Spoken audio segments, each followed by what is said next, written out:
Olá, bom dia a todos e todas. Sejam muito bem-vindos e bem-vindas à nossa sessão. Meu nome é Renale e serei a host dessa sessão. Estarei auxiliando nos bastidores o professor Geraldo, que será o coordenador dessa sessão. Qualquer necessidade ou dúvida que vocês tenham e venham a ter, vocês podem me contatar via chat. O chat se encontra na barra inferior da tela de vocês. Quando vocês ativam, fica do lado direito. A nossa sessão ela terá tempo de duração de aproximadamente 2 horas. Cada um de vocês terá tempo de apresentação de 20 minutos. Quando tiver com 15 minutos, já avisarei via chat. Caso vocês não recebam via chat, o professor Geraldo entrará em contato com vocês via áudio. Caso vocês notem falha na conexão de vocês ou de quem esteja apresentando, vocês podem nos comunicar via chat. Também, desde já, eu gostaria de pedir, se possível, ativem as suas câmeras, desabilitem os seus áudios durante as apresentações. Desde já, quero desejar uma excelente apresentação. Professor Geraldo, a palavra é do senhor. Boa apresentação, pessoal. Professor Geraldo, bem-vindo. Muito obrigado, Renali. Bom dia a todos. Bom dia, Maurício. Bom dia, Isabel. Sejam todos bem-vindos. Eu sou professor de literatura portuguesa da Universidade Federal do Ceará, né? E fui convidado aqui para apresentar, coordenar essa sessão. Eu gostaria que cada um de vocês dissesse o nome, tá?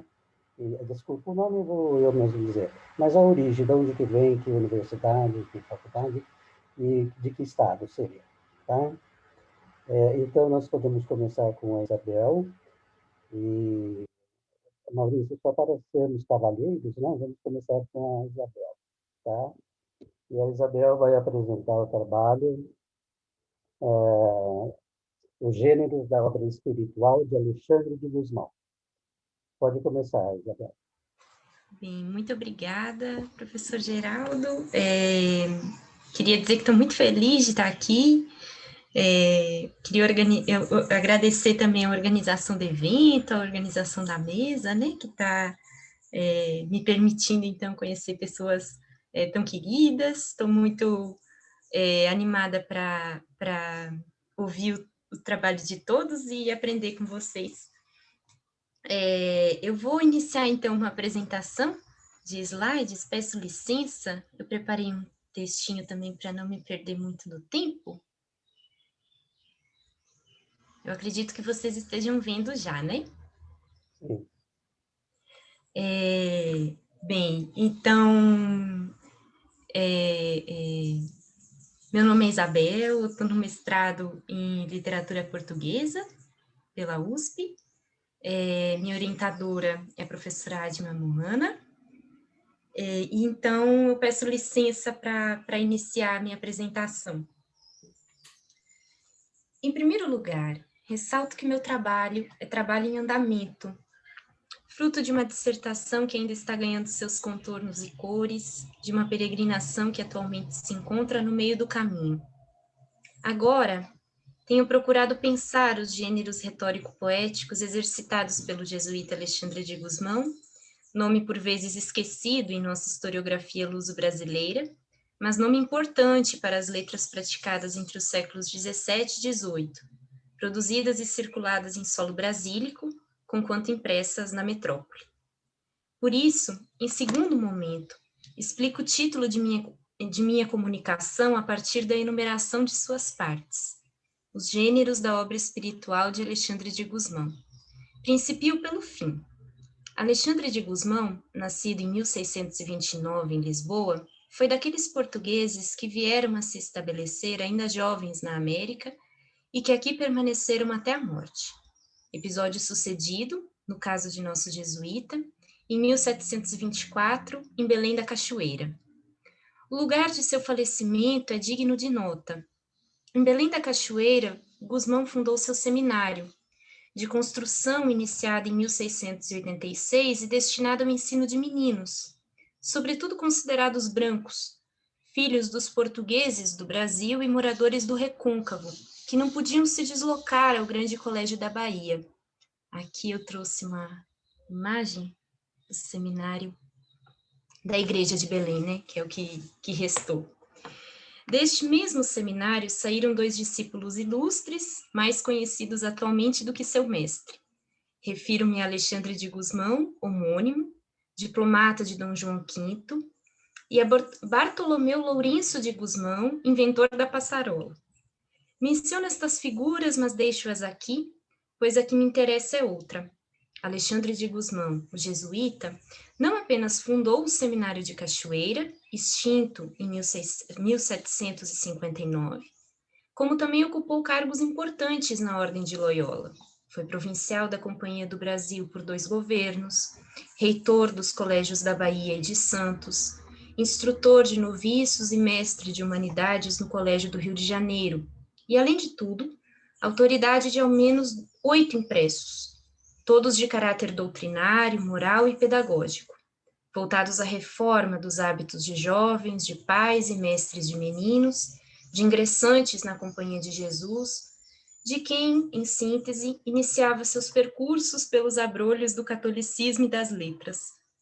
O que não implicava, é claro, que jesuítas mais experientes e doutos não pudessem ler os opúsculos de Gusmão, que desde seu primeiro impresso, Escola de Belém, Jesus Nascido no Presépio, esclarece haver 3 níveis de peregrinos leitores: os incipientes, os proficientes e os perfeitos na vida espiritual. Divisão ternária, a qual norteia a disposício de todos os seus tratados. Aqui também eu apresento uma linha do tempo das obras, com as obras que eu estou estudando e trabalhando no mestrado. O que quero dizer é que o cenário de invenção e de recepção dos textos de Gusmão não era mais, ou melhor, não era só de missão. Entre fins dos 600 e inícios dos 700, a atividade missionária da Companhia de Jesus parecia pouco mais consolidada na América Portuguesa, devendo os inacianos darem conta de um auditório crescente de portugueses e brasílicos que demandava da companhia maior número de padres para lhe ministrarem sacramentos, ouvirem confissões, educarem os filhos. É neste cenário que a obra de Gusmão se efetivou, entendendo por obra não a noção de herança romântica, de obra como unidade refletida na vida do autor, mas a significação tecida pelo vocabulário de Blutot, de obra como tudo aquilo composto por um artífice, desde um retrato, estátua ou edifício, a uma obra de engenho, composição, poema, oração, livro. Neste caso, considero os impressos atribuídos a Gusmão como efeitos de seu engenho, acomodados ao conceito-chave de imitação. Imitação dos antigos, greco-latinos, também dos modernos, quinhentistas e seiscentistas, haja vista que a obra do jesuíta não ocorreu isolada, mas no compasso de escritos católicos, ditos contra-reformistas, durante um período de proliferação de sermões, de roteiros de bem viver e, portanto, de bem morrer, de guias destinados à ascese da alma e à salvação eterna dos leitores e ouvintes. Período de obras espirituais, em suma. Basta pensarmos em outras autoridades, como Agostinho de Santa Maria, Francisco de Matos, Manuel Bernardes, Francisco Aires, Antônio Maria Bonucci, Nuno Marques Pereira, isso sem falar no próprio Vieira, com quem Gusmão protagonizou conhecidas polêmicas. Nesse sentido, os livrinhos de Gusmão pretendiam imprimir-se não nas páginas de papel, mas nos corações de sua audiência, para usar uma metáfora bastante utilizada pelo jesuíta. Isto é, seus impressos visavam, em primeiro e principal lugar, ao proveito espiritual, embora este proveito nunca deixasse de lado certo deleite que açucarava o amargor da doutrina. Seguindo de perto a arte poética horaciana, que avançando o século XVIII tornava-se central na defesa de uma retórica clara e decorosa, Gusmão repete em seus tratados quase que um lugar comum das letras espirituais que lhe eram coevas, a honestidade da leitura em oposição à leitura de passatempo. E aqui alcanço o cerne desta comunicação, surgida por inquietação que me acompanha desde quando me deparei com uma afirmação de Massaú de Moisés, ou Massô Moisés, em torno da história do predestinado peregrino e seu irmão Precito, impresso mais difundido de Gusmão, cuja primeira edição data de 1682. Maçom Moisés afirma ser História do Predestinado a primeira novela escrita no Brasil. Bem, não pretendo discutir aqui se foi a primeira ou não, deixemos isso em suspenso. O que, na verdade, desperta minha atenção é que o termo novela, para Gusmão, distave muito do decoro de um gênero espiritual, sério e proveitoso. Decoro este, repito, a que seus tratados visavam. A escolha do gênero, sabemos, era a etapa principal da invenção do poeta ou do orador.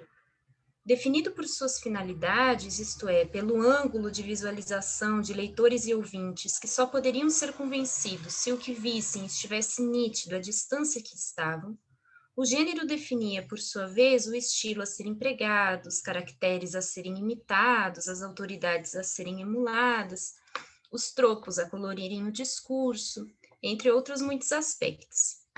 Observo nos impressos de Gusmão, e não só dele, a explicitação de seus gêneros em duas vias.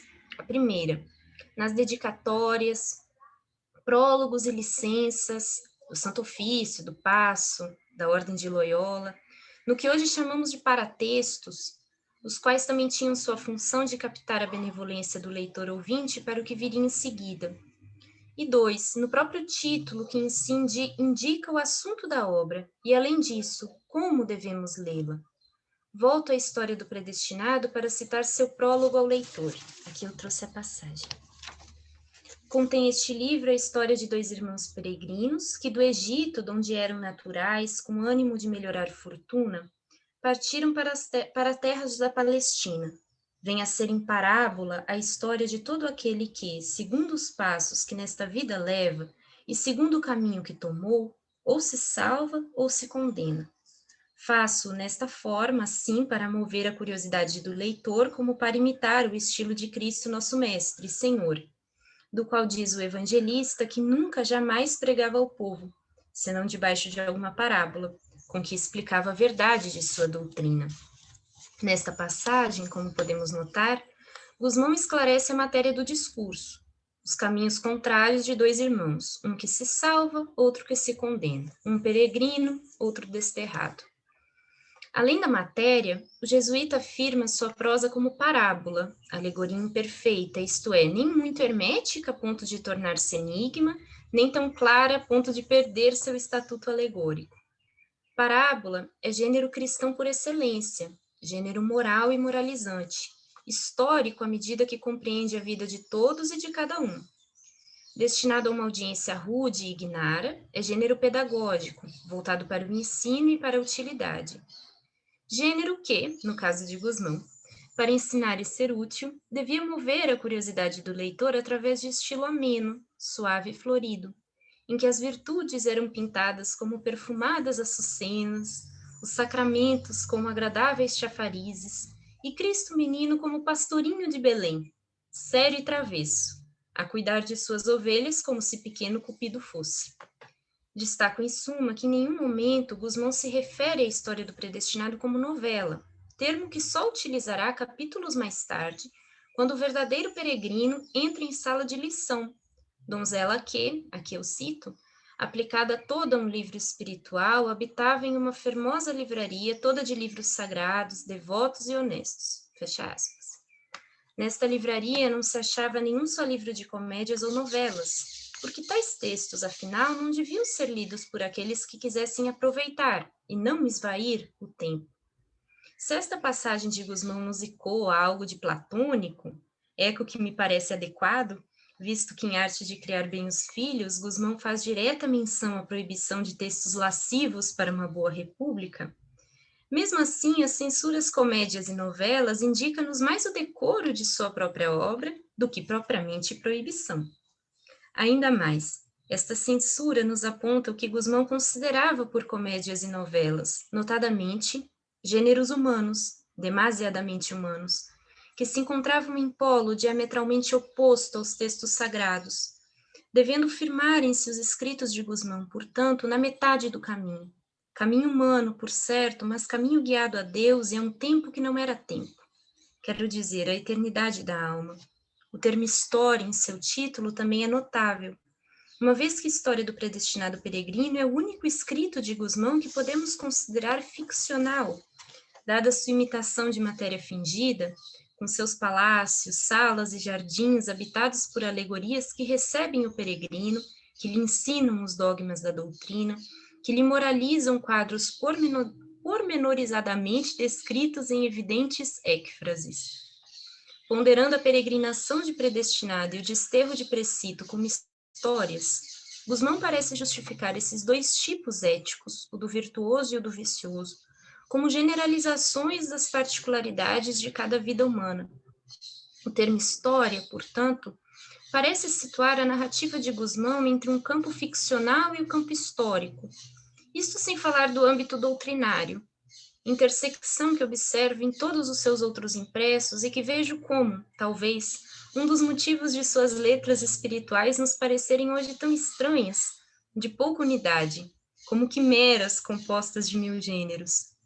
Volto-me agora, por fim, ao tratado, vocábulo utilizado em todos os paratextos dos impressos de Gusmão, com exceção de História do Predestinado e do sermão pregado na Catedral da Bahia, em 1686, em razão das exéquias de Frei João da Madre de Deus. Gênero genérico, o tratado possibilitava coser, no mesmo tecido, emblemas e hieróglifos, apotegmas e ecfrases, alegorias e exempla de vária ordem. Possibilitava, assim, reunir, aqui eu faço uma enumeração, reunir 1. As classes e as lições e os documentos de escola de Belém. 2. Os ditames e as técnicas a serem empreendidas por pais de meninos, em pequena medida de meninas, em arte de criar bem os filhos.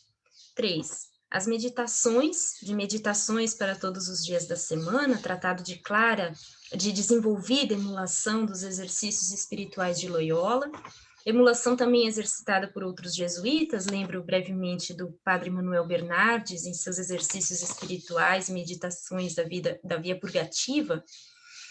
4. As diversas rosas de virtudes elencadas em Rosa de Nazaré, nas montanhas de Hebrom, onde se enumeram muitos e muitos feitos virtuosos, milagrosos, direcionados à Virgem Maria, que compunham um ramalhete da Companhia de Jesus. 5. As eleições, os passos, os documentos de eleições entre o bem e o mal eterno, impresso onde claramente Gusmão afirmava mais se destinar ao proveito do que ao deleite de sua audiência, fazendo do tratado um guia pelos caminhos do céu e do inferno, de gozos e martírios tão vivamente descritos que de imaginados pareciam vividos. 6. Os sentidos alegóricos e morais de O Corvo e a Pomba em O Corvo e a Pomba na Arca de Noé, animais decompostos em seus múltiplos significados literais, metafóricos, tropológicos, anagógicos, como se tratasse de hieróglifos de Pierre ou de emblemas de Altiato. 7. A raiz, o tronco, os ramos, as flores e os frutos da crucificação e da paixão de Cristo em Árvore da Vida, Jesus crucificado. Diversos entre si, de diferença anunciada nos títulos que, como subgêneros, encabeçam os tratados e dividem suas matérias, penso nos termos escola, arte, meditações, rosa, eleição, corvo e pomba, árvore. Estas espécies encontram-se unidas por laço comum, o do tratado, que, conforme novamente o vocabulário de Plutôt, significava dissertação lançada em papel sobre alguma matéria, aplicando-se a gêneros políticos, como os tratados de paz, que servem de exemplo ao mesmo Plutôt, nos quais as partes contrárias se conciliavam e chegavam à concórdia. No caso específico de Gusmão, o tratado possibilitava que, mediante erudito e misto repertório, simplificado devido às leis do decoro diante de auditório rude e simples, os louvores e as censuras do gênero epidídico, um gênero retórico que predomina em todos os discursos de Gusmão, os conselhos e as dissuasões do deliberativo, as acusações e as defesas do judicial fossem reunidos, conciliados. De uso político, teológico e retórico, o gênero tratado possibilitava Gusmão dissertar para amplo público, sem descuidar-se, como falei, da prática indicada de imediato em seus títulos que de imediato norteavam os leitores e ouvintes sobre a matéria a ser tratada e sobre a ação a ser tomada. Conciliatório, eu estou terminando, está na última frase. Conciliatório, eu que agradeço. O gênero tratado permitia a Gusmão, a meu ver, buscar a concórdia entre dois tempos, o tempo de Deus e o tempo dos homens, concórdia sempre buscada e nunca conseguida, afinal. O que fazia das letras espirituais letras de aguda tensão, letras estrangeiras a nosso tempo, mas partes de nosso tempo à medida que partícipes de nossa história. Muito obrigada, me desculpe se extrapolei o tempo, obrigada pela escuta e pela atenção. Muito obrigado, Isabel. Ótima apresentação, fiquei interessado, muito bom. Tem muito a ver com a Idade Média, eu pesquiso Idade Média, né? Ai, que legal! Então, eu fui aluno da ADMA também, aí na USP, a poética do século XVI que ela fez, e muito interessante. Eu gosto muito da ADMA. Muito obrigado, parabéns, viu? Muito obrigada, professor. Então, vamos passar agora. Eu estou fazendo na ordem dos resumos. A Valéria, por favor.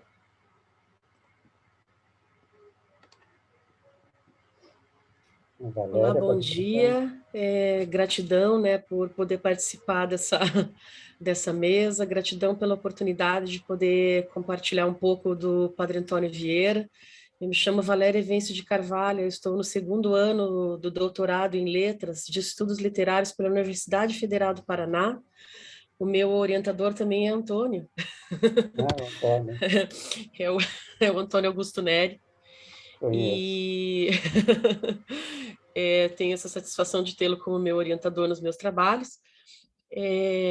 Eu estou um pouco agitada, porque agora, nesse período, a primeira vez que eu tenho essa possibilidade de falar um pouquinho sobre o Padre Antônio Vieira. Eu vou ter que falar um pouquinho, né? Porque, humildemente, eu digo que o Padre Antônio Vieira, ele contempla, como se diz, o universo, né? Então, a meu ver. Então, é um pouquinho. Só um momento, por favor. Vocês estão enxergando? Porque parece que no Zoom, quando você apresenta, você para de enxergar, né? Então, eu inicio 8h25, professor. É para o senhor esse horário? Opa, deixei de lhe ouvir. Por que será? Isso mesmo, agora. Valéria. Muito obrigada, professor. Obrigada aos colegas, já antecipo a gratidão pela atenção que vão me dispensar, né? E acatar a minha certa ansiedade e nervosismo. Eu inicio de forma bastante prosaica, né? Não aqui nesse âmbito, né? Mas o da vida, porque o meu professor é meu orientador e se chama Antônio. Meu irmão mais velho é o Antônio, né? Um ministro da Igreja Católica, então a ele eu dedico minha pouca fé e a tamanha compreensão dele com a minha pouca fé. O meu avô é Antônio, faleceu aos 95 anos de idade, lúcido e com uma grande memória. O meu tio-avô é Antônio, veio da Itália em meados do século XIX e lutou nas guerras de independência da Itália. E ao Padre Antônio Vieira é o meu temor reverencial. Eu não tenho outra palavra. Eu quase ousaria dizer que Vieira independe de apresentações, mas eu não faria isso. Então, Vieira nasceu em Lisboa, na Sé. Aos 6 anos de idade veio ao Brasil, faleceu em Salvador, né? E ele viveu 89 anos, num tempo onde as pessoas não chegavam nem aos 50 anos, né? Então, ele é um notável também diante da eternidade. Eu coloco ali apenas por lembrança que Padre Antônio Vieira respondeu um processo de heresia, né? De forma muito de uma forma muito limitada, né? Não é só isso, nunca é só isso.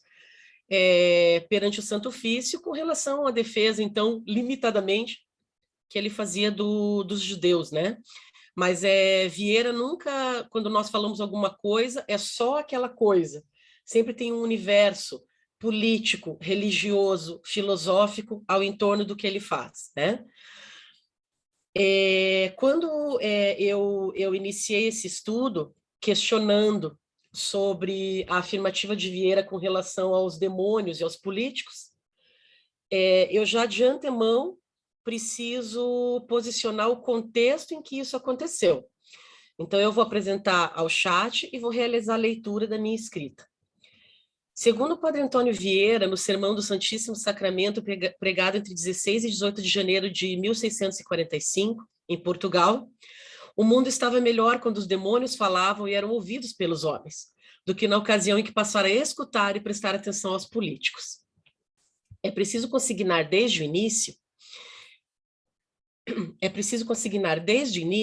que aquela mesma época a nação portuguesa estava sob o recente reinado de Dom João IV, que havia sido coroado em 1º de dezembro de 1640, cuja alcunha, o Restaurador, lhe confere a liderança na guerra firmada em busca da independência de Portugal das mãos do reino em Castela. Os conflitos conhecidos como a Guerra da Restauração ocorreram entre 1640 e 1668. Tratavam-se da intensa clareza de ter um rei no trono português e não um rei exercendo domínio a partir da Espanha, o que já vinha ocorrendo há 60 anos, isto é, entre 1580 e 1640, por conta da chamada União Ibérica. Outro sim, os conflitos com a Guerra dos 30 Anos, nos quais a Espanha fez parte, trouxe-lhe prejuízos comerciais. Por consequência, os danos chegaram aos portugueses, que também estavam sofrendo diante dos impostos abusivos exigidos pelos espanhóis. Eu faço sempre essas leituras sorrindo, né? Eu faço sempre pequena intervenção, porque eu estou falando do século XVII, e eu vou sorrindo porque parece que eu estou falando de hoje. É o tempo todo, inclusive isso existe uma certa confusão na minha cabeça, porque eu pertenço a este século e a esse tempo, né? Então, como disse Gibran Khalil Gibran, né, a vida não se retarda no tempo, né? E o futuro nós também não visitamos. Mas eu estou vivendo hoje falando do passado. Mas ok, não farei mais intervenções sobre isso. Em 1641, Vieira retornou a Lisboa, vindo do Colégio da Bahia, onde já ocupava a cátedra de teologia. Chegando à corte portuguesa, ele teve participação efetiva e significativa em projetos de cunho financeiro e econômico para que Portugal fosse libertado. Naquele contexto, já não era apenas o padre jesuíta que se fazia presente.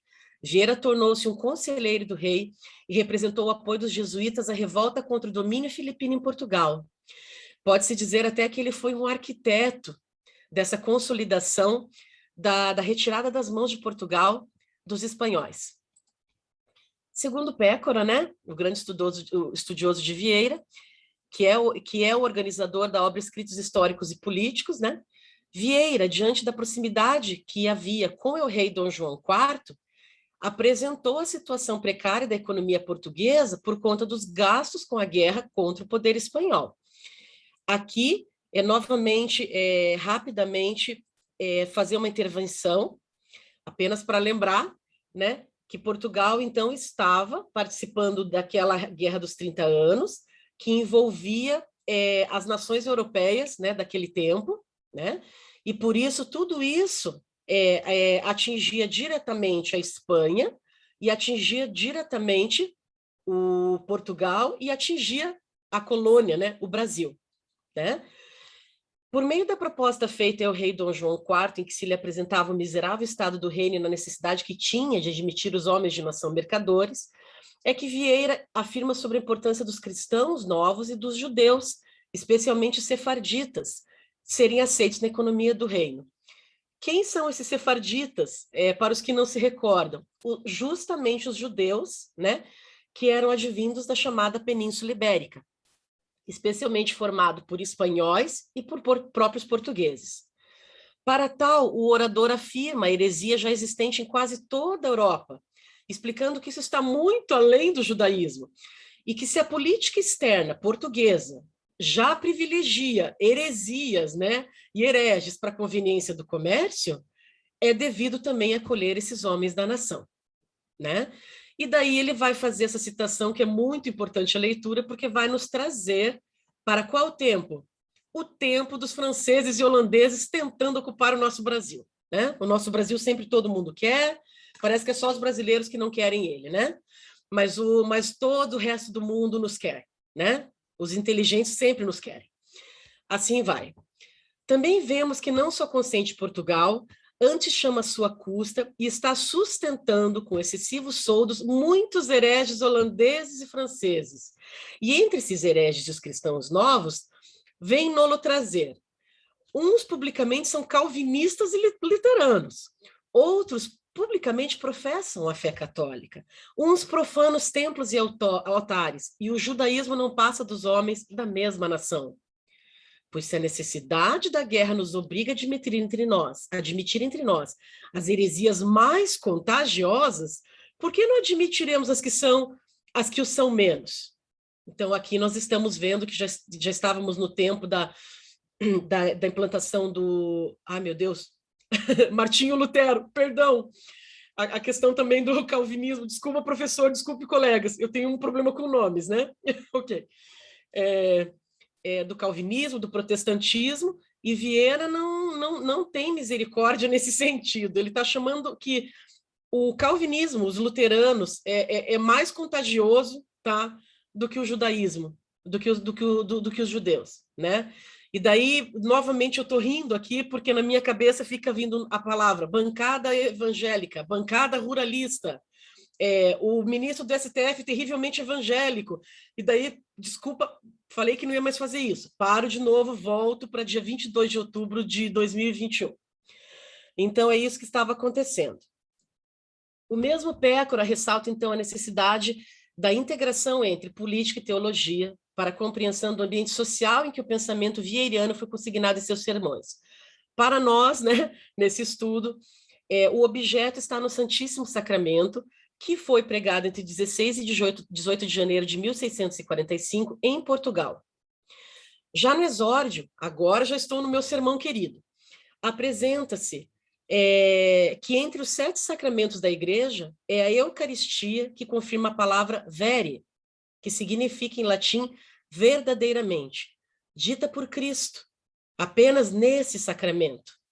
E é por isso que Vieira o considera o mais alto dos mistérios e sacramentos. E é por isso que ele se relaciona com o vere cibus e vere potus, que é a significação do verdadeiro alimento e da verdadeira bebida. Os 7 sacramentos da Igreja são, então, lembrando, o batismo, a confirmação, a Eucaristia, a penitência, a unção dos enfermos, ordem e matrimônio. É claro que na concepção do catecismo da Igreja, nas explicações, mistério é uma coisa, né, sacramentos são outras. Mas acontece que ali vai estar claro que o mistério da Santíssima Trindade, né, que coloca o Pai, o Filho e o Espírito Santo no mesmo plano, é o mistério fundamental da Igreja Católica, e dele faz nascer os outros mistérios, inclusive o sacramento.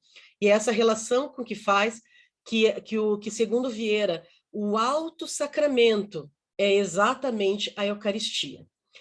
Assim está no Catecismo da Igreja Católica. O mistério da Santíssima Trindade é o mistério central da fé e da vida cristã. É o mistério de Deus em si mesmo e, portanto, a fonte de todos os outros mistérios da fé e a luz que os ilumina. É o ensinamento mais fundamental e essencial na hierarquia das verdades da fé. Toda a história da salvação não é senão a história do caminho e dos meios pelos quais o Deus verdadeiro e único, Pai, Filho e Espírito Santo, se revela, reconcilia consigo e se une aos homens que se afastam dos pecados. E aqui eu faço uma anotação de que eu não acho que é em vão que Vieira consolida esse sermão a partir da utilização insistente da palavra verdade. E, inclusive, porque daí que ele vai dizer sobre aqueles que são os que lutam contra a verdade da Eucaristia, os políticos. E daí, para falar sobre os políticos, nós veremos que ele usa a palavra conveniência. Então, eu acho que, inclusive, é uma certa delicadeza que existe do Vieira, eu não posso afirmar, né, por razões óbvias, o uso dessa palavra verdade, porque, na verdade, o que nós estamos falando, o que o Vieira está falando, para ele é uma verdade, mas é uma verdade divina, mas é uma verdade que não se pratica no universo que ele vive da sociedade lisboeta, na sociedade europeia, na sociedade do tempo dele. Ali não prevalece a verdade. O sermão acaba também, então, confirmando a soberania desse sacramento, e o que daí, então, atrairia, né, por consequência, dúvida pela ciência, pela ignorância, pelos inimigos declarados da fé. E por 7 específicos elementos que buscariam, cada qual ao seu modo, desacreditar da verdade do corpo de Cristo debaixo da hóstia e do sangue de Cristo debaixo do cálice. E são eles, esses 7, judeus, gentios, herege, filósofo, político, devoto e o demônio. No presente estudo, o interesse volta-se ao judeu, ao político e ao demônio. Ao judeu e ao demônio, porque, segundo Vieira, foram ambos os inventores do sacramento da Eucaristia. Embora contra eles possam se manifestar, em nada suas razões podem prosperar.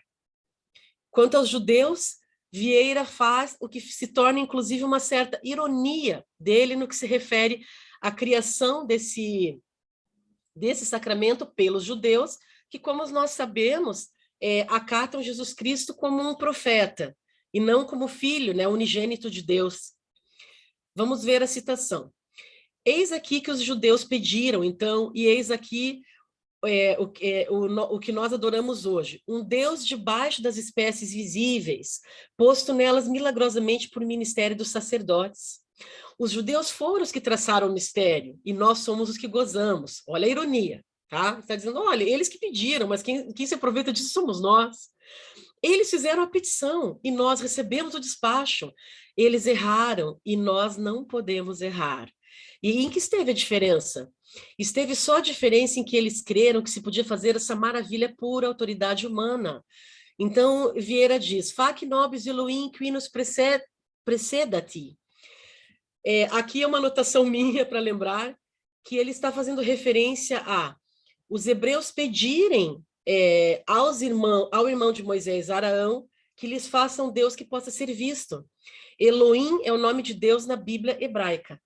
E é por isso que ele pede ali, faça para nós um Elohim que nós possamos ver, ver mesmo, eles querem ver. E nós cremos que só se faz, e só pode fazer por autoridade divina, né? A autoridade divina é dizer, faça-se aqui segundo a minha memória, né? É aquela frase principal do momento da Eucaristia na missa católica. E que crendo o judeu que se podia fazer por poder humano, como que ele não crê que se possa fazer por onipotência divina? Não, isso não é só um erro de fé, é a cegueira da razão. Então, os judeus têm essa missiva, né? Essa questão deles terem invocado ver Deus, né? Para Araão, e por intermédio de Araão, e pelas palavras de Moisés. Como que eles não conseguem enxergar Deus no corpo e no sangue de Cristo? Então, é isso que se trata sobre os judeus. Do demônio, Vieira também vai defender, né, sempre a verdade cristã da Eucaristia, também com a arma do próprio demônio, e daí ele usa as tentações. Assim como os judeus invocam a transmutação de Deus por meio de Araão, o demônio, segundo o mesmo sermão do sacramento, buscou, por meio da mentira, colocar Deus no pomo, né, na maçã que ofereceu a Eva, dizendo-lhe que ao comer seriam como Deus. Então, o que Vieira faz com os judeus e com os demônios? Ele coloca os dois nesse sentido no mesmo plano. Eles próprios implementaram a verdade de que Deus existe. Deus existe na hóstia, no sangue e no corpo de Cristo, porque Cristo é Deus, Deus é Cristo, pelo mistério da Santíssima Trindade. Então, ele coloca que até o Deus, quando chegou e ofertou essa fruta da árvore que não devia ser comida por Adão e por Eva, e disse, coma, se alimente, você terá a ciência, a sabedoria de Deus, ele colocou Deus também nisso. Já os políticos... Galera, porque... Oi? 5 minutos, viu? Ah, vai fechar. Obrigada, professor. Nada. Já os políticos, porque sendo os indivíduos mais preeminentes do reino, incorriam em heresia ao promoverem dissensões que não só estagnavam a obra do desagravo, como punham em causa a unidade, a paz e a independência do reino. Ainda sobre o político, Vieira aponta que pretende vencê-los com a arma da conveniência. Olha lá a conveniência que eu disse. Logo retoma, ainda que indiretamente, a necessidade de acolhimento dos que podem contribuir economicamente com o reinado português, em primeiro plano, após simultaneamente a conversão de todos ao catolicismo, nesse sentido, sempre por meio da Eucaristia. E daí Vieira diz, pois se nos outros mistérios, se nos outros sacramentos não expressou o soberano Senhor, nem ratificou a verdade de seus efeitos no sacramento do seu corpo e sangue, por que confirma com tão particular expressão? Como eu já disse, esse é o único sacramento em que a palavra divina usa vere, verdadeiramente. E por quê? Porque ele se fundamenta no mistério mais importante que é a Santíssima Trindade, o Filho, né? Deus, o Filho e o Espírito Santo, feito para nós no homem terreno. E porque a arma contra os políticos é a conveniência, pode-se afirmar que é melhor e eventualmente mais fácil, olha que risco eu estou fazendo, lidar com o demônio, que sendo elemento do ar, não representa a terra, que é o elemento do homem. Finalizando, no sermão do sábado 4º da Quaresma, em 1652, tá? Alguns anos após esse sermão do sacramento, também em Lisboa, ele ainda estava em Portugal, Vieira relembra que as palavras ditas por Cristo ao se defender do demônio foram faladas ao ar e não poderiam então servir de escritura, em oposição às que Jesus buscou para se defender, dos homens, não apenas foram escritas, quanto impressas na terra. Por fim, o demônio não resiste à Trindade, enquanto os homens sim. Então, qual é a conclusão que se pretende com esse breve estudo? Demonstrar que sim, seja no passado, seja hoje, eu queria poder dizer que não será assim amanhã. É melhor escutar o demônio, é melhor do que escutar os políticos e os homens. Por quê? Porque o homem é um ser cindido. Parte dele posiciona-se na terra, parte dele posiciona-se no ar. E por ser assim, o homem está sempre contaminado das coisas da terra. E por isso é a conveniência. O homem precisa do dinheiro, o homem precisa do poder, o homem precisa de tudo isso para fazer alguma coisa. E contaminados por todas as coisas da nossa natureza mais material, ele contamina todas as questões espirituais e humanas. E por isso, o sentimento do ser humano para fazer o mal prevalece de forma mais pura do que a própria intenção do demônio. Porque o demônio, efetivamente, é o quê? É o elemento do ar. Então, eu agradeço a atenção que me foi dispensada e vamos adiante com os nossos lindos trabalhos aí sobre esse tempo do passado que parece hoje. Agradeço. Muito obrigado, Valéria. Parabéns pela apresentação. O Padre Vieira é sempre moderno, não há o que discutir, não é? Gostei das suas intervenções com relação a isso, porque parece que o passado não passou, ele está aqui presente, né? É muito interessante, muito bem. Eu aproveito para pedir para você dar um abraço ao Antônio, tá? Conheço, tá? De vez em quando ele vem aqui ao Ceará. Será fácil. E parabéns também, tá? Então, vamos seguir. Valéria. Tá.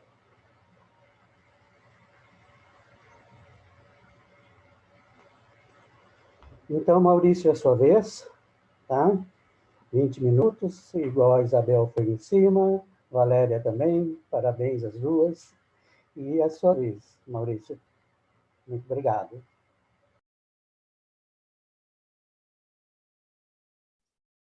Professor Geraldo, o senhor falou sobre Idade Média. Eu lembro que o senhor participou de um evento, né, sobre o cancioneiro geral de Garcia de Rezende. Acho que foi na Casa de Cultura, né, do Japão, não foi?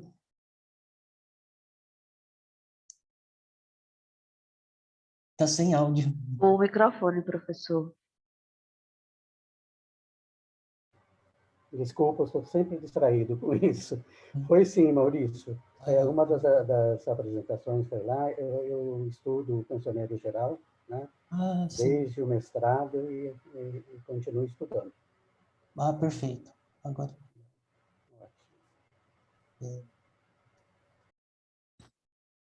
Olá, o meu nome é Maurício Masahiro Nishihata. Eu sou doutor em letras pela Universidade de São Paulo. Eu fui orientado pela professora Adma Mohana. Eu estou muito contente de participar dessa mesa da Abraplip. Dou salve aos participantes aqui presentes. Alguns colegas eu já conheço, outros estou a conhecer agora. A minha fala atenta-se a um plano de texto para um artigo, que se pretende constar nos anais da Abrapip.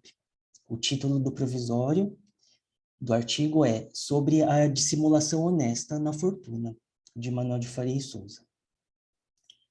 No doutorado, concluído no mês passado, eu estudei a obra Fortuna, papel redigido na década de 1640 por Manuel de Faria e Souza. Com relação à transmissão da fortuna, não temos pistas sobre qualquer cópia autógrafa. O texto sobreviveu a partir de 2 manuscritos apógrafos, ambos datados do final do século XVII, ou início do século XVIII. Durante muito tempo, pensou-se que a fortuna havia desaparecido com a morte de seu autor. No entanto, no século XX, o estudioso austríaco Eduard Glaser deparou-se com um dos manuscritos no Arquivo Distrital de Braga, e por um golpe de sorte encontrou numa feira de Lisboa o segundo manuscrito, que atualmente se encontra em depósito na biblioteca da Universidade de Michigan, nos Estados Unidos. A partir dessas 2 cópias apógrafas, o estudioso elaborou a primeira edição da Fortuna, que foi publicada na Alemanha em 1975. Eduard Glaser analisou a Fortuna como um exemplar de uma autobiografia barroca, interpretação essa que tem conduzido a maior parte da crítica literária. De modo diverso a essa interpretação, analisamos a inscrição da Fortuna na senda de uma vida particular, gênero de remota e complexa tradição.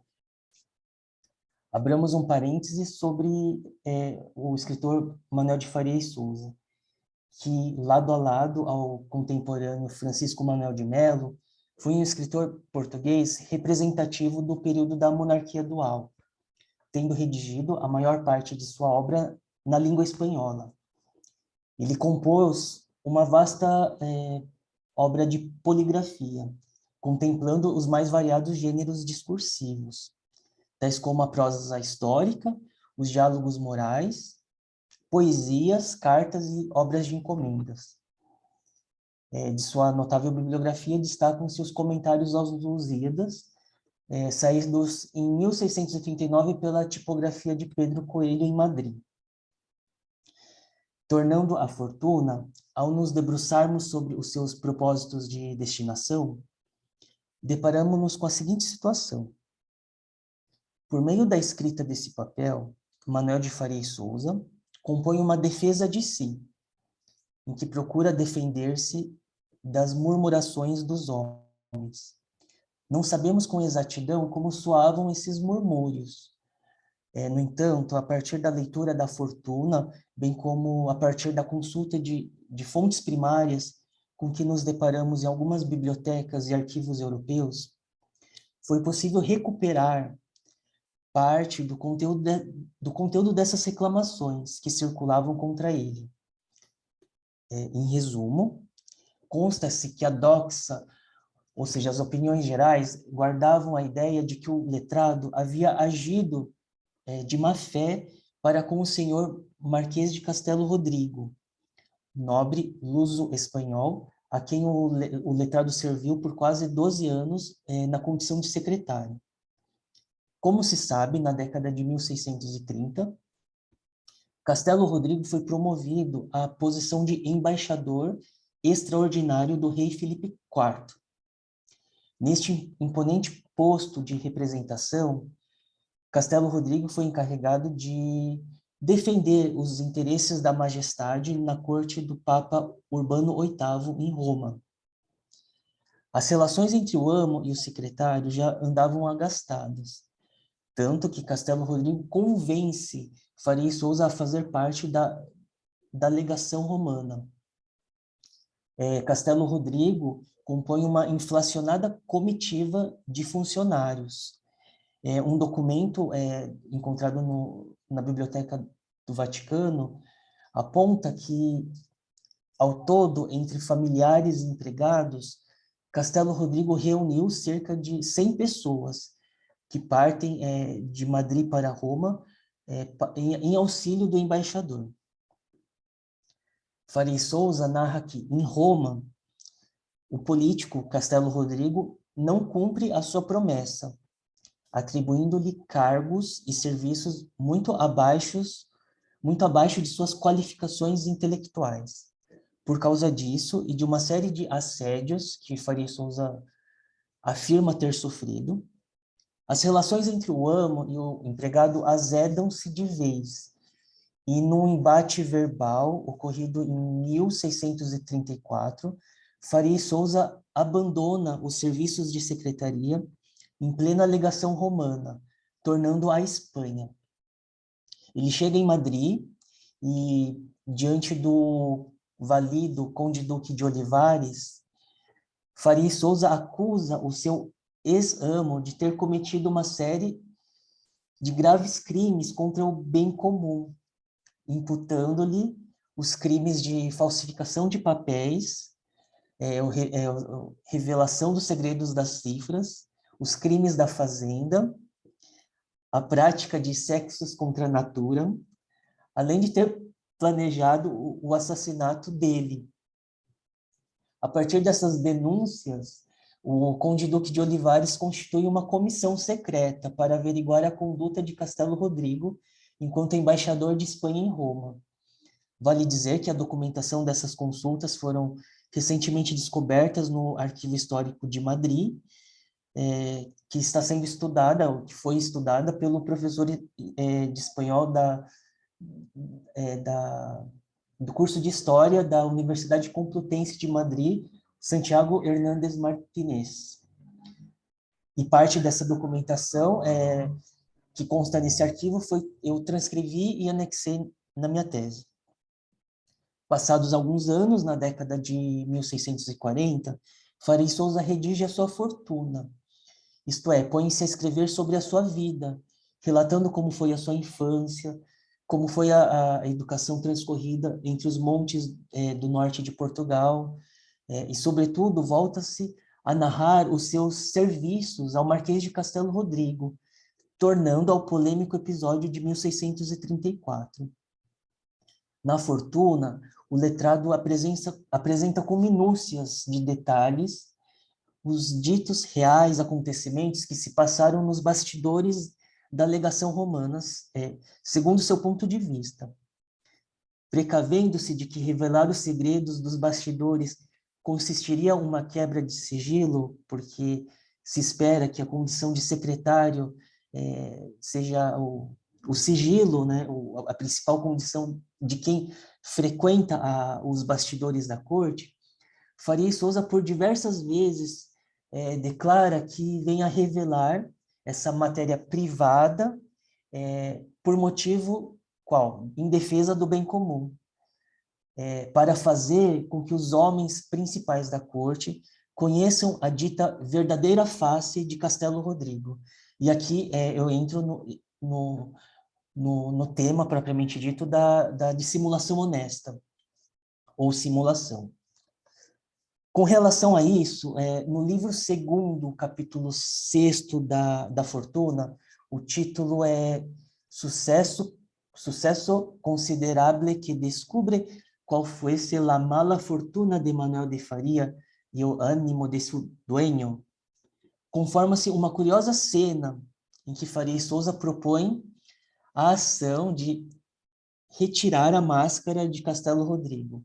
Esta dramatização eu passo a especificar a partir de agora. Então tá lá, numa cena, encontramos Castelo Rodrigo entretido com um jogo de baralhos, que cá entre nós não é uma atividade esperada a um político tão importante, né? O entretenimento com o que eles falam de cartas de naipes, né? Nisso, o Marquês sofre uma interrupção indesejada que o tira do divertimento que lhe era mais dileto. Ele encontra-se na incumbência de recepcionar algumas pessoas no átrio do palácio. Como o ator que veste ou desveste, não sabemos, o figurino de um personagem, o aristocrata revela aos privados, que então o acompanhavam no passatempo, a obrigação de tornar a sua aparência pública uma manifestação ética de si mesmo. Como se sabe, o seu importante porte aristocrático enchia os olhos de todos com admiração.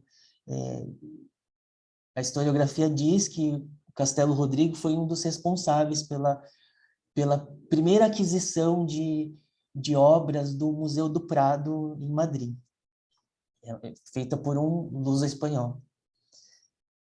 O trecho supracitado é imbuído de uma complexa gramática de sinais, e aqui eu cito o professor Alcer Pécora, que utilizou essa expressão, ou melhor, de minudências, cujos termos centrais são doblez e dissimular. De um só golpe, o Farei Souza realiza 3 ações. Primeiro, ele arranca a máscara, para em seguida revelar a face mais oculta do Castelo Rodrigo, isto é, o seu suposto verdadeiro ânimo relativamente a um caráter baixo, palavras de Farei Souza, homens da pior espécie. Dados esses 2 passos, o terceiro visa a confirmar-se, por meio das palavras emitidas pela própria boca de Castelo Rodrigo, ou seja, palavras evidenciam o pensamento do aristocrata, que este admitia que sua imagem exterior, a sua casca, a sua indumentária cheia de pompas, consistia numa falsa aparência, sendo o nobre habilidoso na arte de enganar a todos com truques impressionantes. Ele usa a palavra truquinhos impressionantes. E agora eu entro na parte da leitura do livro do Cortediano, do Baltasar Castiglione, que no livro segundo ele especifica as diversas capacidades que eram requeridas ao cortesão excelente. E dentre essas artes cabia o artifício da dissimulação. Por diversas vezes, Castiglione equipara a atuação atuação em palácio, ou seja, a arte de marear em palácio, ele compara ao ofício de um ator que representa a sua ação no palco. E aqui vale lembrar a conhecida tópica muito utilizada do século XVII, como sendo a tópica do mundo como um teatro, que é uma metáfora que foi explorada à exaustão. Vide, por exemplo, os papéis do Calderón de la Barca, do escritor espanhol, que utiliza com muita recorrência essa imagem do mundo como um teatro. No livro segundo de Castiglione, conta-se 2 histórias que eu vou falar agora, que são semelhantes, mas que são completamente antagônicas. Na primeira delas, fala-se de um príncipe que frequenta um baile de gala. Ele veste um traje diverso da sua roupagem habitual. Ele utiliza uma máscara que cobre em parte o seu rosto, de modo que permitisse a sua identificação. Castiglione diz que o elemento de graça encontrava-se justamente nesse disfarce. O príncipe, ele despoja-se do seu figurino característico e nesse grande disfarce ele se mistura com pessoas inferiores ao seu estamento. E nessa ação é onde reside a sua grande grandeza, em que ele recusa a sua grandeza, mas que o efeito é obter uma grandeza ainda maior, porque ele dissimula o que ele é. Daí, passadas na página... Isso eu falei na página 90 do livro segundo. Já na página 170 do desse mesmo livro do Castiglione, ele traz uma burla que se passa numa festa de gala. Alguns aristocratas animados, eles eles encontraram um homem rude, de origem campesina, mas que havia sido dotado pelos bens da natureza. Ou seja, ele era detentor de um porte excelente. Então, eles pegam esse campesino e conduzem até a festa de gala como um gesto de brincadeira. Ele é coberto, né, com as melhores peças de roupas, impressionando a todos com o seu disfarce. Muitas damas, sim, falta assim, muitas damas foram levadas a imaginar de que se tratava de um nobre proveniente de uma localidade distante, sendo que esse engano provocou o xiste da festa. Então, como essa cena descrita, são duas cenas antagônicas, em que uma fala da dissimulação honesta e outra fala da simulação, em que no caso desse agricultor, ele finge o que ele não é, que é o caso que o Farias Souza apresenta na Fortuna, em que ele tira a máscara do Castelo Rodrigo para dizer que o ânimo dele era da pior espécie, e que se ele falava que era uma dissimulação honesta, na verdade ele fala que não era que esse artifício que encantava todos era, na verdade, uma simulação. E aqui eu lembro que além do livro Del Cortegiano, do Castiglione, 100 anos depois, um italiano, Torquato Aceto, escreveu uma obra fundamental, que é Da Dissimulação Honesta. Então, para concluir,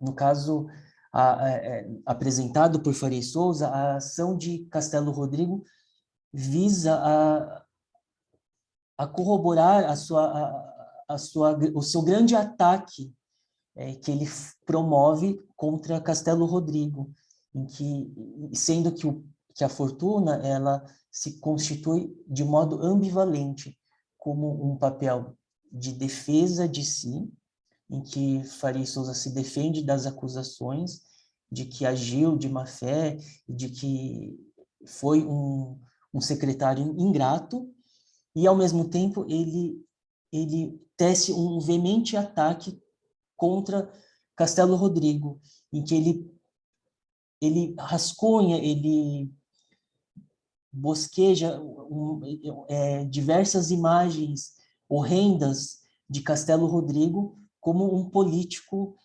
danoso à República, como um político que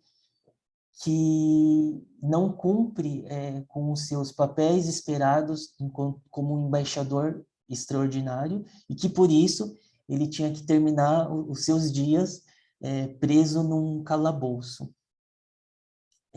E assim eu termino essa apresentação que eu espero que conste nos anais da Abraplip como um artigo. Obrigado. Ótimo, Maurício. Parabéns pela apresentação. Não conhecia o assunto, muito bom mesmo. Essas intrigas palacianas são muito interessantes, né? E muito enriquecedoras, porque aponta, como você está dizendo, né? o lado político que é muito, como a Valéria falou, né? Do padre Vieira, é muito denegrido, né? Parabéns, muito bom. Então, nós vamos para a apresentação agora da da Luzia, tá? Luzia Silva Pinto, e é sua mesa, Luzia. Bom dia. No ensejo, gostaria de cumprimentar carinhosamente ao professor doutor Geraldo Fernandes, que está mediando a mesa, e cumprimentar também todos os meus colegas, né, com quem eu estou dividindo, essa competente mesa, e em especial Isabel Escrimin, a quem eu a chamo carinhosamente de Bebel, que a conheci no congresso da Unifesp.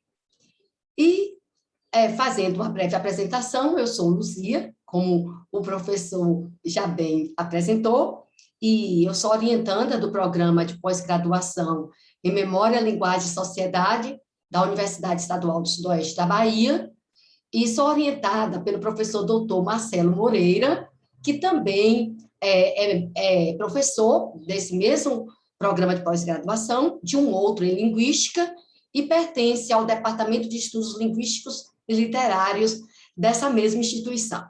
Então, eu optei por fazer uma leitura do meu texto com vistas à otimização do tempo. Mas, mesmo assim, caso passe do tempo, eu já peço de antemão muitas desculpas, porque a minha intenção foi e é cumprir rigorosamente o tempo estipulado. Passemos, pois, à leitura do meu texto. O meu texto é intitulado A Damnatio Memoriae na poesia satírica portuguesa do século XVII e suas matrizes espanholas.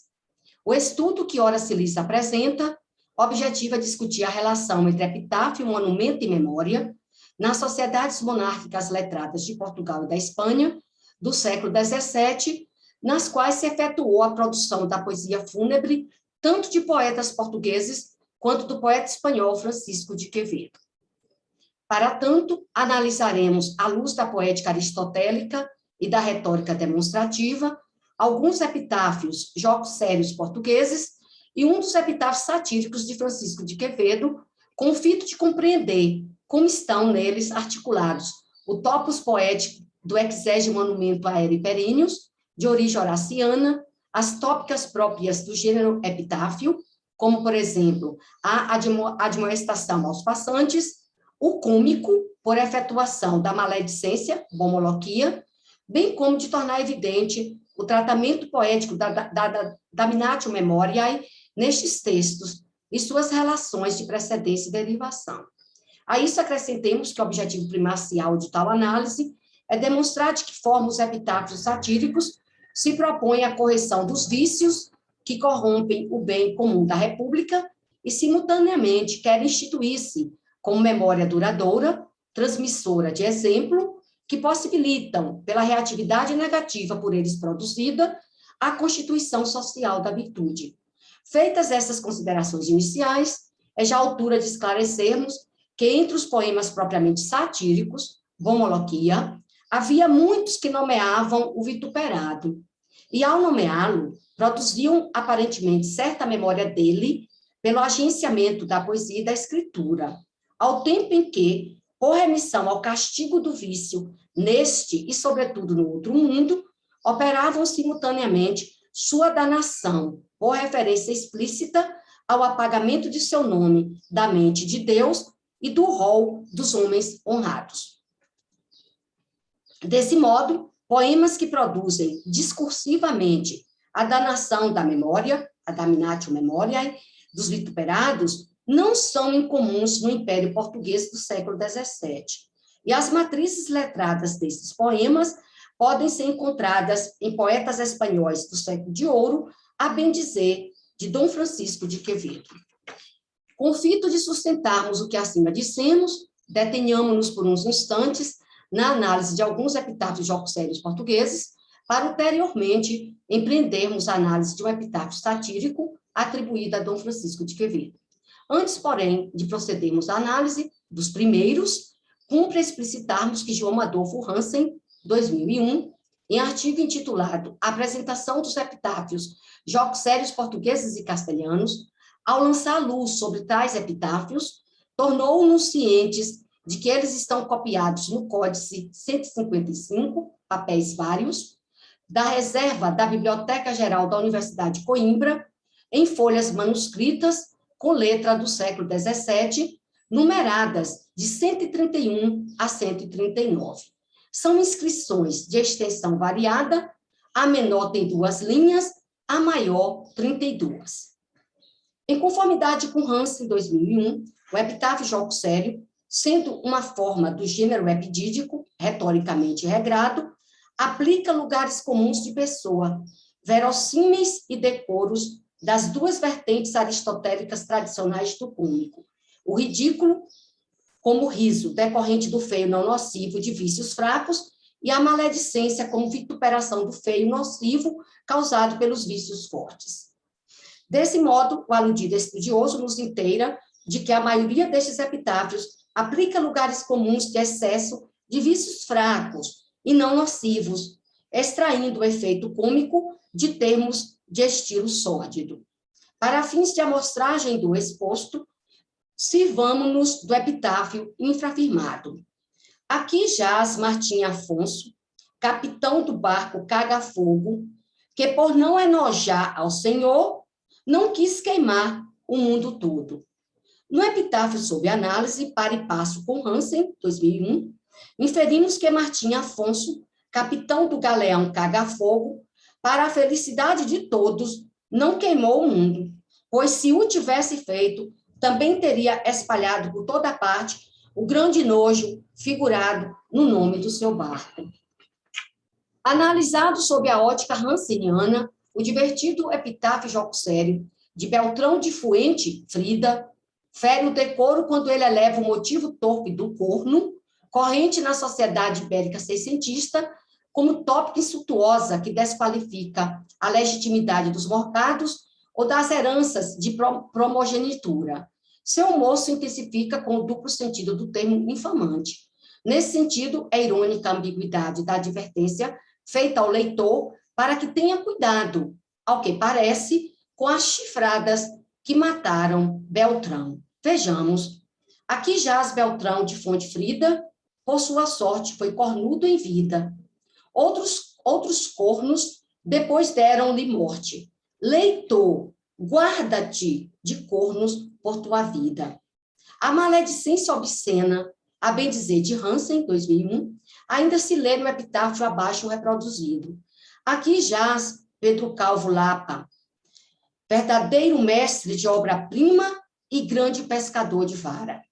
No epitáfio ora analisado, a expressão pescador de vara, consoante Hansen, era corrente também na sátira luso-brasileira do século XVII, como na poesia atribuída a Gregório de Matos e Guerra, com a conotação de sodomia. Indo mais adiante na análise dos epitáfios jogos sérios, concordemente com Hansen, 2001, o epitáfio titulado De Certo Bispo configura-se como sendo, possivelmente, um dos melhores da coleção, posto que sintetiza o caráter de um tipo que, sendo religioso, teoricamente, deveria ter pautado a vida pelo bem. Morto, continua sobremaneira irredutível em sua maldade, uma vez que patenteia ter sido esta, sempre premeditada com juízo, e sempre menor do que efetivamente quis fazer.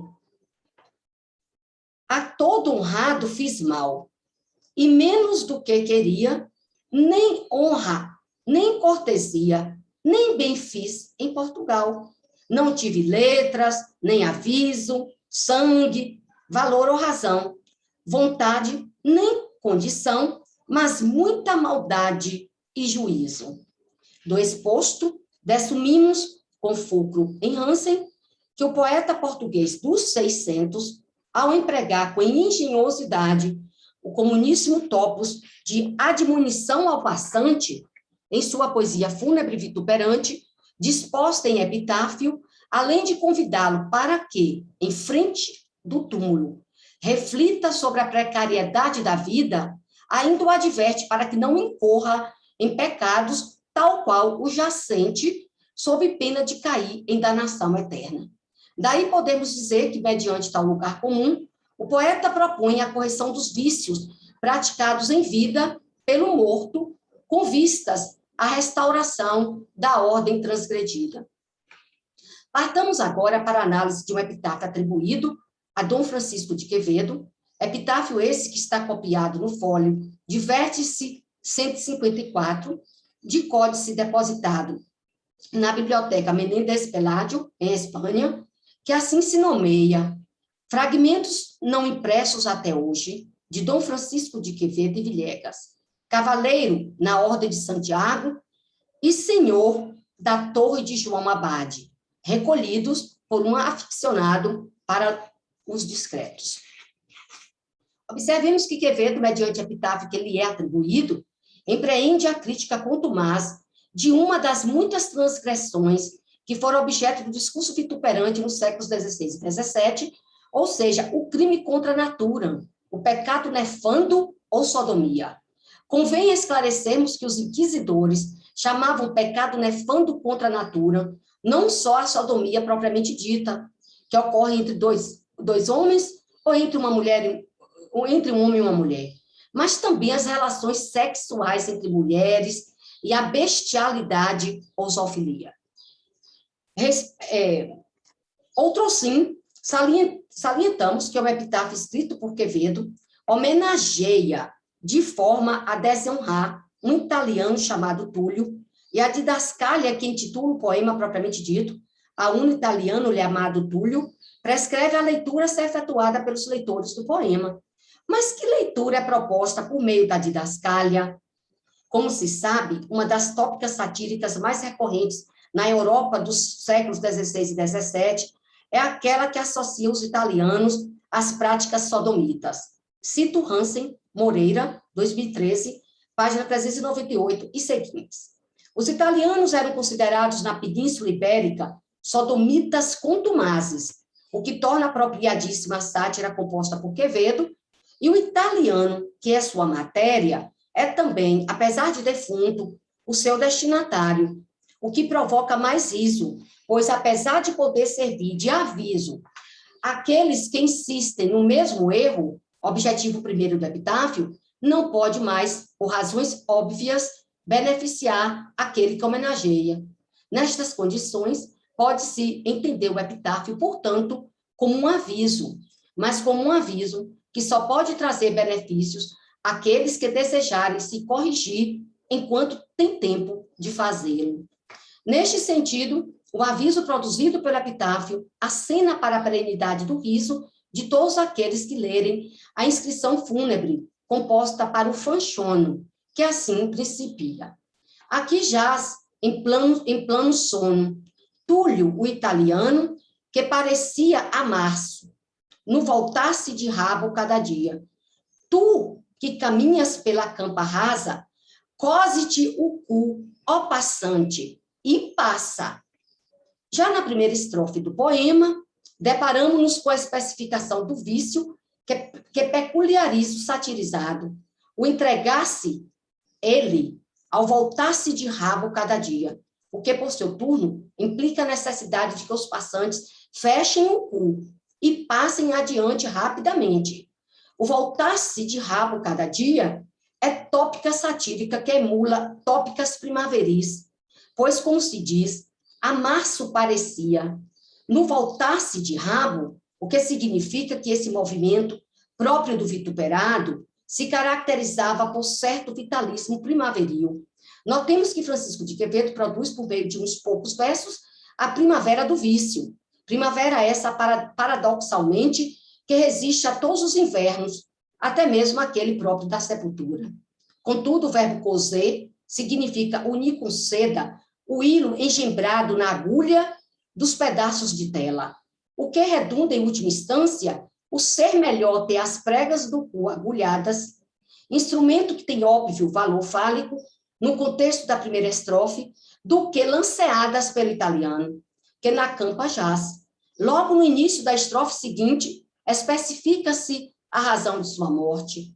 Morreu-se prematuramente o triste moço, de enfermidade de mulas de aluguéis, que quer dizer que morreu de tanto ser cavalgado. A persona satírica afirma ter ele morrido da mesma enfermidade que somente mata as mulas de aluguéis, aquelas cujos serviços podem ser contratados por meio de pagamento e que, portanto, estão disponíveis para quem deseja delas fazer uso. Que doença é essa, no entanto, que leva as pobres mulas de aluguéis à morte? Morrem elas esfalfadas de tanto ser cavalgadas. O ser cavalgadura, para homens, implica o estar sob o domínio de cavaleiros, relação que remete ao em cima e ao embaixo, ao alto e ao baixo, e a tudo aquilo que essa relação topológica significa na cultura cristã. Vejamos outra passagem do epitáfio. Com palma as mulheres o enterraram. Sim, doutor. 5 minutos, por favor. Eu vou ser mais rápida aqui. Com palmas as mulheres o enterraram, com uma morte fêmea, zelosa e ofendida, sempre deixa curta a vida dos putos. No primeiro verso, pode-se dizer que a ambiguidade da palavra palma serve ainda mais para a ênfase do caráter vituperante e risível do epitáfio, pois as mulheres que acompanharam o defunto enterraram-no com palma, com sentido de glória e triunfo, conquanto o triunfo verdadeiro seja o das mulheres que o acompanham, pois ele nunca as quis e foi delas feroz competidor. A leitura, ora feita, parece confirmar-se nos versos subsequentes, quando se anuncia que a morte, por também ser fêmea, encurta a vida daqueles que desprezam as mulheres. No epitáfio, ora em análise, a descrição do tipo vicioso é empreendida a partir do emprego dos preceitos de topa inconvenientes ao gênero epitáfio, visto que o vitupério, conforme está explicitado nas preceptivas clássicas, é obtido mediante fixação nos vícios contrários às virtudes. Não se deve perder de vista que o honrar a memória, no caso do italiano Túlio, portanto, passa a significar a perpetuação de res gestae viciosíssimas, perpetradas pela sodomia, o que torna o defunto, pela monstruosidade dos vícios, exemplo a ser emulado enquanto tópica da sátira. Forma de memória, certamente. É de notar que o epitáfio ora analisado, assim como os demais epitáfios satíricos quevedianos, destinam-se ao vitupério dos tipos moral e socialmente corrompidos, por meio da disposição regrada dos desvios cometidos, digno de se transformarem em memória danosa, porque vil, grotesca, decaída e pecaminosa. Assim sendo, mais interessante é percebermos que há uma mútua relação que permite a estabilidade da memória, da poesia que a difunde, do poder que as consolida, poder esse que também é consolidado por elas. Haja vista que a memória a ser construída poeticamente não pode ser separada do monumento codicológico que organiza a produção poética atribuída ao poeta e que, ao fazê-lo, preserva. Cito Moreira, 2003, página 83 e 84. À vista do que fica exposto, cabe dizer que a poesia de Quevedo, que tem como matéria os sodomitas, apresenta uma evidente finalidade didática e moralizante, já que, objetivando a correção da ordem natural e social transgredidas pelas práticas subversivas do sodomita, alerta, por meio do escarmento e do riso, a todos aqueles que não se portam como melhores, ou seja, como a representação da ordem, os apresenta e os constitui. Logo, é impossível dissociar poética, retórica, política, teologia e memória técnica e social nas práticas letradas da sociedade monárquica europeia, a qual pertenceu Francisco de Quevedo e Queijandos. Obrigada pela paciência de todos. Nós é que agradecemos, Luzia, adorei, muito bom mesmo. Esses epitáfios são maravilhosos, né? Eu usei um deles na minha dissertação de mestrado, usei o texto do Hansen, que tem um poema no Cancioneiro Geral, que também se faz esse tipo de sátira sensual. É maravilhoso, né? É muito bom. Outra novidade boa, Luzia, o Marcelo e eu, hoje à tarde, vamos só apresentar a nossa mesa. Marcelo é amigo meu. Vou prestigiá-los. Muito obrigado. Marcelo é um amigo antigo meu. Muito bom. Adorei a sua fala, muito interessante. Parabéns também a Valéria, a Isabel, Maurício. Tá? E acho que nós temos um tempinho para a gente fazer um questionamento, se alguém quiser fazer alguma pergunta.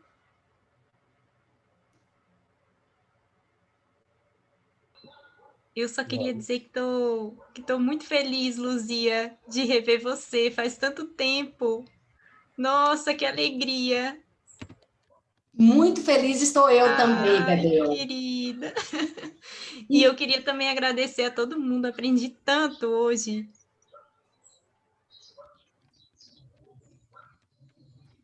Professor Geraldo, Oi, Maurício. se o senhor me permite, eu gostaria de saber o seu contato de e-mail, porque Ah, às já vezes... passei, acabei de passar aí no chat. Tá.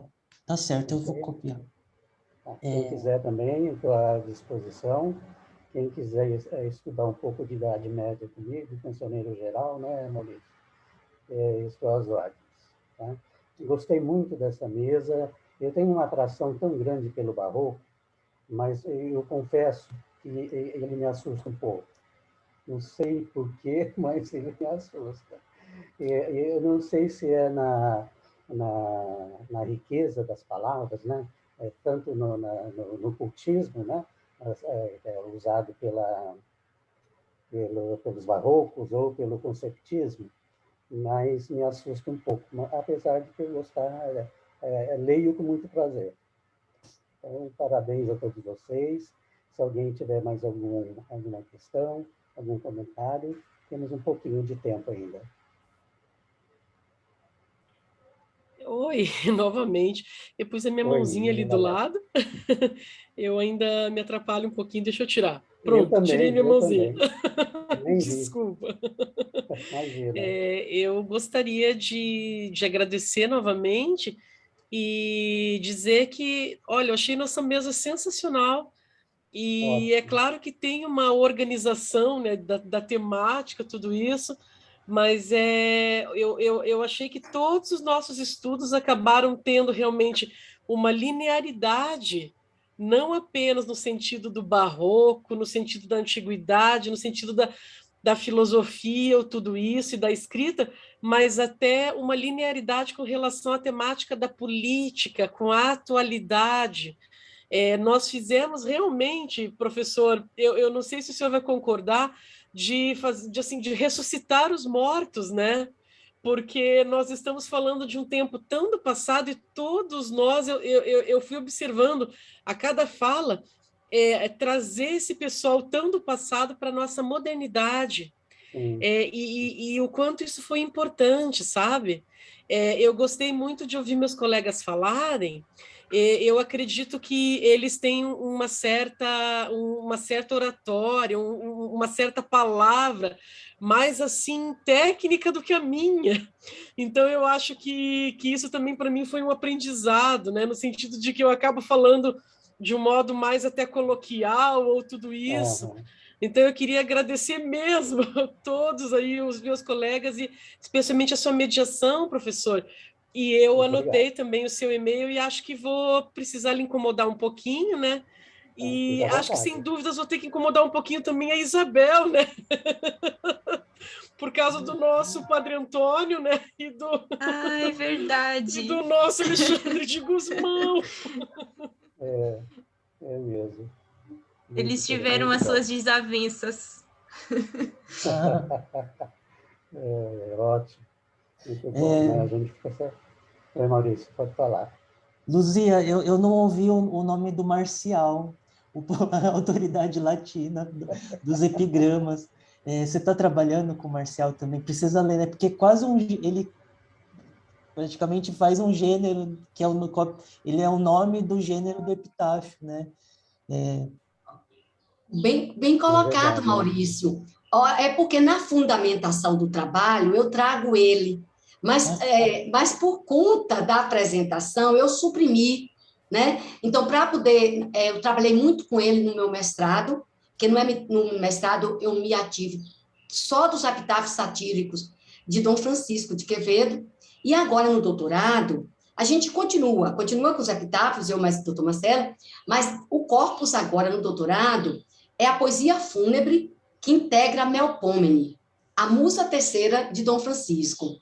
Então, eu ainda vou continuar com os meus epitáfios, né? Trabalhar esses riquíssimos sonetos do Dom Francisco, que a gente sabe que a Melpomene, ela enfeixa em si 35 espécies poéticas. Mas, para poder dar tempo e dar conta, né, de empreender esse estudo em tão curto espaço de tempo, aí eu vou me ater só dos sonetos, né, claro, dos epitáfios, né, eu prossigo com eles, e bem lembrado, Maurício, eu já lhe agradeço por trazer à cena essa colocação, porque eu já trabalhei, eu o citei, né, e cito também, toda vez que eu vou fundamentar, mas no texto, que eu espero, né, que dê certo a publicação, aí vocês terão uma melhor apreciação com nomes como Marcial. Eu também trago para o bojo da discussão os comentadores das preceptivas, né? Além delas, eu não posso perder, as preceptivas, elas serão o meu tudo, né, na escrita desse trabalho. Então, eu trago os comentadores, né? Eu trago Francisco Asca, eu trago também Legoff, né? Já que eu estou trabalhando no monumento, mostra essa relação, né, entre epitáfio, monumento e memória. Eu também vou me valer muito de Dr. João Adolfo Hansen, claro, doutora Adma Murrana, eu a cito também em meus trabalhos. Então, muita gente boa, né, muita gente de respeito, que a gente tem, assim, como nossas referências maiores, né, e eu também cito Juvenal, né? Eu trabalho com Juvenal também, quer dizer, trabalhei com Juvenal no mestrado, porque Juvenal também não podia ficar de fora, né? De jeito nenhum, nesse estudo dos epitáfios. Agora, eu fico assim, o que me levou a estudar os epitáfios, né? Que tem pouca gente que estuda os epitáfios, né? Eu não sei, assim, eu até queria, né, saber de vocês, se vocês conhecem mais, assim, que se atém desse estudo, porque é complicado para mim, né, porque eu fico assim, ó, triste, né, é lamentável que tão poucas pessoas, né, na atual conjuntura, estudem os epitáfios, uma vez que eles contribuíram maciçamente para a constituição de um certo ethos, né, cristão e aristocrático, que ethos esse que é de fundamental importância para o entendimento dessa sociedade europeia, né, dessa sociedade de corte, dessa sociedade que a gente sabe que é estamental, dessa sociedade católica, né, na qual viveu Quevedo, na qual viveu os congêneres dele, né? Então, foi muito bom, Maurício, você trazer essa sua contribuição, né? E para eu ter a oportunidade de falar, né, que eu cito, eu trabalho com ele, com o Marcial. E também na oportunidade, já vou agradecer enormemente a condução entabulada, né, pelo professor Dr. Geraldo Augusto Fernandes, muito paciente, muito compreensivo, né? Uma pessoa que transmitiu segurança para todos nós, eu creio. E também dizer que eu aprendi muito, muito com os trabalhos de vocês, de Isabel, Bebel, né, de Valéria, doutor Maurício. Eu gostei muito, muito, muito de fazer parte dessa mesa. Uma mesa inspiradora. Eu também. Né? Uma mesa inspiradora, uma mesa que traz no seu cerne muito conhecimento e que faz, como Valéria bem colocou, que faz a gente adentrar nesse mundo dos mortos, né, de uma forma clássica, né, de uma forma cômica também, e também a gente, como se diz, como Maurício muito bem colocou, a gente também precisa dessa dissimulação, que a gente não pode deixar também de trazer, quando a gente está insetando estudos retóricos, poéticos, né, a gente vale muito desses tratados. Então, graças a Deus que nós temos ainda, que chegou a nós, né, bons tratados ainda. Mas agradecer, é gratidão pura de fazer parte de um congresso de tamanha magnitude, muito bem organizado, muito bem conduzido. Me resta tão somente agora agradecer muito ao doutor Geraldo e a todos vocês, colegas, por essa rica manhã. Eu agradeço. Agradeço. Isabel. Muito obrigado, Luzia. Muito obrigado a todos. Estamos bem em cima do tempo. A mesa foi maravilhosa mesmo, como a Luzia falou. Aprendi muito também, né? Isso é muito gostoso, que a gente sai um pouco do normal, né? E ver coisas que a gente estudou uma vez e rever. É delicioso, é muito bom. Tá? Parabéns a todos. Tá? E vamos mais uma semana de congresso. Né? Está muito bem organizado, muito bom. E vamos lá. Tá? Um grande abraço. Quero Obrigada. agradecer a Renali também pela atenção nos dada aqui, né? pela nossa anfitriã, e nos conduziu muito bem. Muito obrigado, viu, Renali? Tá? Eu agradeço, professor. Gostaria de Então, agradecer. vamos embora?